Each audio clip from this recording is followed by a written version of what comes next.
Esse é o javali africano, também chamado de facoceiro. Ele é originário das savanas e regiões semiáridas da África subsaariana.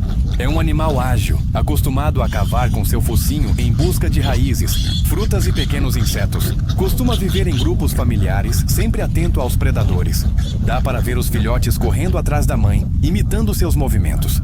Desde pequenos, eles aprendem a correr rápido para escapar de perigos e a seguir a mãe de perto, garantindo proteção e segurança. Uma cena cheia de energia e instinto de sobrevivência.